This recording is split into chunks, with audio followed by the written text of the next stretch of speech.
notes ready. What's going on, everybody? This is it. This is the video where I am going to go super nerdy on Kung Pao, Enter the Fist. This is actually going to be a video that I split into multiple parts. I just know I'm going to talk about this film for quite a bit, so I have keep those vocal cords quenched. So as per usual with my other videos talking about Steve Oedekerk's works, I want to start off by highlighting the DVD, because this is only available on DVD, VHS, DVD. You can get it on digital. I have it on digital as well. It's one of the few movies I have on digital. That way I can watch it anywhere, anytime. It's one of those films. That, to me, means this film is super special, because I don't really support digital, but I have this one on digital. So here's the cover. This is the poster. Dare I say the iconic poster, where you got Steve Oedekerk there with his gopher chucks, and you got the Moon U scene right there. Awesome stuff. This is the Chosen edition. On the bottom here from Daily Variety, we have a laugh out loud funny spoof. 100% agree. There is the spine. And then on the back, you have the write-up. You have from New York Daily News, Silly Perfect Fun. Yep. Box Office Magazine, a zany parody. Yep. Slant Magazine says it is ridiculously funny and must be seen to be believed. No better way to put it. So I'm just going to quickly read the write-up here. It says, writer-director Steve Oedekerk kicks the karate film genre up a notch by inserting new scenes, new dialogue, and himself into an obscure Hong Kong chop socky flick from the 70s. The result is, quote, ridiculously funny and must be seen to be believed. In order to avenge his family's death, a legendary warrior named the Chosen One wanders the countryside in search of the murderous Master Payne, also known as Betty. Filled with fist-flying action, incredible special effects, and outrageous kung foolishness, this martial arts mockery delivers knockout laughs from beginning to end. And then you have all the special features here. This is, compared to the other two films, which had no special features, this has a lot of special features. Quickly going to go over them. Full-length audio commentary by Steve Oedekerk. Haven't listened, by the way, I have not listened to these, and it's only because I treasure this film so much, and it's the way my mind works. I know I have access to these, to the commentary, to the optional audio tracks. I know I have access to them, so I want to treasure that. I want to soak it up as much as possible, because once I listen to it, it's over. You know what I mean? So I really take it seriously. Call me crazy, but I don't necessarily rush into it. So I'm holding off on listening to these. So, of course, as per usual, down in the comments, because once these videos are done and over and I'm done talking, that's where the discussion continues, down in the comments. So leave, all your comments down there, your favorite things about the film, your not so favorite things about the film, anything about Kung Pao, but especially if you've listened to these things, and let me know your thoughts about them. So we have that, we have the audio commentary, we have two full-length alternate audio tracks. The original audio track from the original film, Tiger and Crane Fists, and the long-lost book-on-tape version, which I'm told is basically all done by a calm British voice. I'm really looking forward to that one in particular. Very much looking forward to that one. That just sounds so cool. So definitely let me know if anybody's listened to it. Also, we have 6 outrageous alternate takes and 14 deleted scenes. Before and after visual effects comparisons. The Cow animatic. A making of featurette. And theatrical trailer and promo spots. So that's everything that is included on the Chosen edition of Kung Pao. This is a DVD that is hard to find. And when you do find it, you're going to pay a little more than you normally would for a typical DVD. It is out of print. So yeah, good luck finding one. I originally bought one on, I think it was Amazon. Got shipped to me, and I put it in the player, and it didn't play. And I took it out, looked at the disc. The disc pretty much was perfect except for one little spot, one little dot that I thought would be insignificant. I guess it was pretty significant because it just would not play, and I tried multiple players. Sent it back, and I got this one from eBay, and it plays perfectly. So, and I bought them both new because when it comes to DVDs, I like to buy them new. I'm not so, big into the used DVD. Blu-rays is something else because, of course, the technology on the Blu-ray disc prevents scratches a little better. So anyways, that's the DVD look over. Fun little fact here that I just want to throw out there because people obviously, if you've been following me a lot, associate me with Terminator. The director of photography on Kung Pao, his name is John J. Connor. John Connor is the director of photography on Kung Pao. Blew someone's mind just now. Alrighty, guys. So now that that's over with, let's get into some of the trivia, some of the critical assessment, and then I'm going to end this part of the video, and the second part of the video will be my note-taking and my discussion on Kung Pao. So the original film's premise, and the original film, which is, I just want to make sure I get it right, Tiger and Crane Fists, or Savage Killers, came out in 1976 in Hong Kong. And the original premise of the film is concerning the Chinese Tiger and Crane martial arts schools. Both organizations find they must work together to defeat, and pardon me for maybe getting this wrong, Lu Ting-Chu. They must defeat Lu Ting-Chu, who we obviously, I think it's safe to assume that's Betty, who is a nearly invincible lackey for Japanese occupational forces. So it's kind of weird when you start to think about this, the serious tone of this original film, and then of course what Odenkirk does with it. Defeating Chu is essential to repelling the Japanese invaders. So that's basically the plot, the whole point of the original film.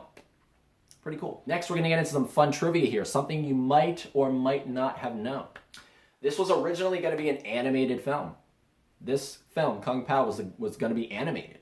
Because, of course, if you are a follower of Steve Odenkirk, you know that he's pretty interested in that stuff. He likes doing the animation. He, of course, did Jimmy Neutron. He did Barnyard. And then, of course, he followed those up with the shows on Nickelodeon. So he did the films and then he did the shows, all with, animation. So he's big into it. And it was going to be called the dubbed action movie, Enter the Fist. That was the original title. I'm glad it went live action, though. I'm really happy it went live action. I much prefer live action films.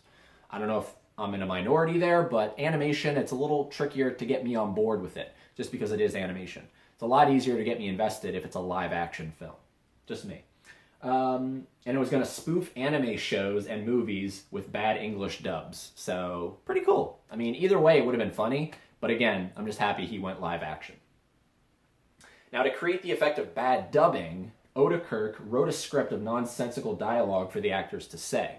The real dialogue was dubbed during post-production. So, for example, when the Chosen One says, "But isn't Betty a woman's name?" If you read his lips, he says, "But isn't trouble a family game?" So that's just to give you an idea of what he was doing on set. So cool to think that he could just talk about and write the most nonsensical, just out of this world shit.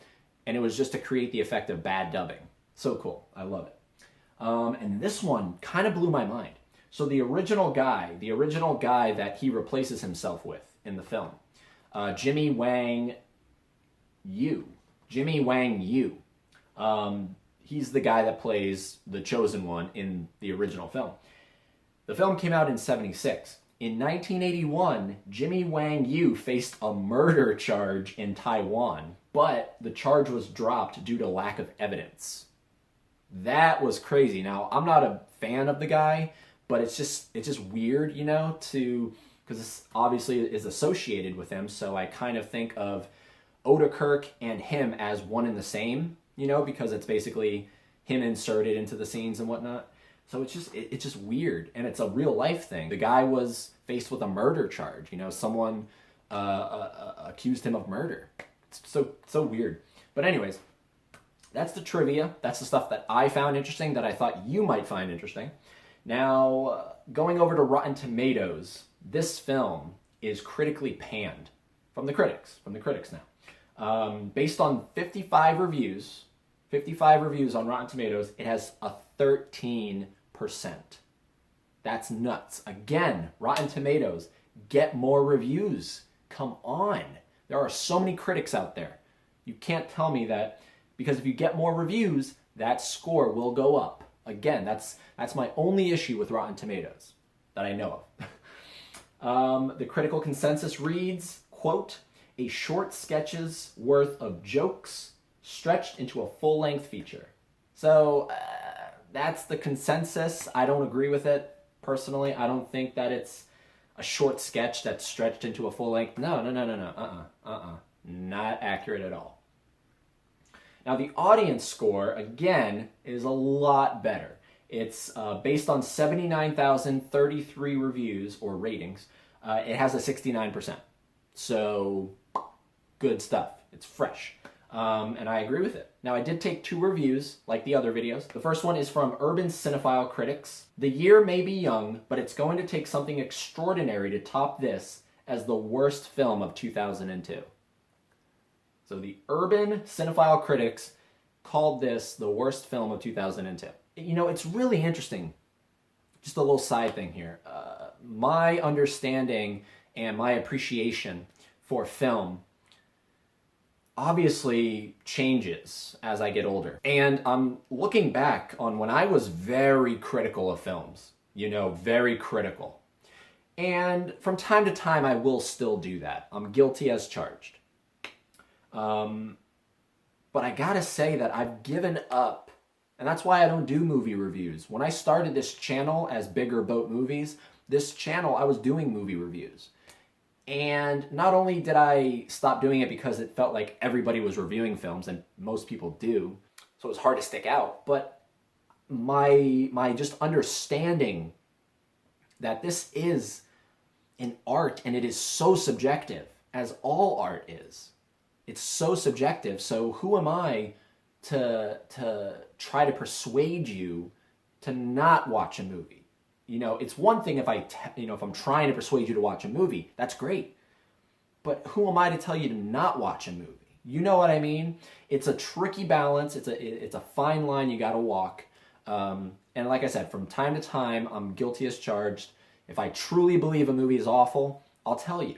But for the most part, I've become a lot more easygoing when it comes to that stuff. And so I don't really critique quote-unquote movies. I'll give my thoughts, what I thought of it, the pros and the cons, but I'll leave it at that, pretty much. Having said that, enough with that. The good review that I took from this is, and there wasn't there wasn't a rating for that bad review, 1 out of 5 or whatever. They didn't have one. Betsy Bozdek, I think is how you say her name, from DVDjournal.com. Betsy Bozdek, DVDjournal.com. "Steve Odekirk's ode to bad 70s Hong Kong cinema is a gleefully bizarre combination of loving homage, and merciless satire, bad special effects, and unexpected jokes." And she gave it a 3.5 out of 4. Betsy, you rock. Now, if you go to IMDb, the score is 6.2 out of 10, based on 41,998 reviews. So that's pretty good as well. That's a pretty good. IMDb is a lot more fair, I think, when it comes to judging the quality, so to speak, of a film. The film did not get any real kind of recognition in terms of awards, except for at the 2002 Stinkers Bad Movie Awards. The film was nominated for Worst Picture and tied with The Master of Disguise for a win for Most Painfully Unfunny Comedy. This film is not for everybody, but it has gained a cult following. It is a cult classic. So that's that, guys. That's the trivia. That's the critique. That's the DVD overlook. And yeah, so now part 2 of the video, we're going to get into my discussion of the film. So I hope you guys are going to go over to part 2 and join me. I'm so excited. Here we go.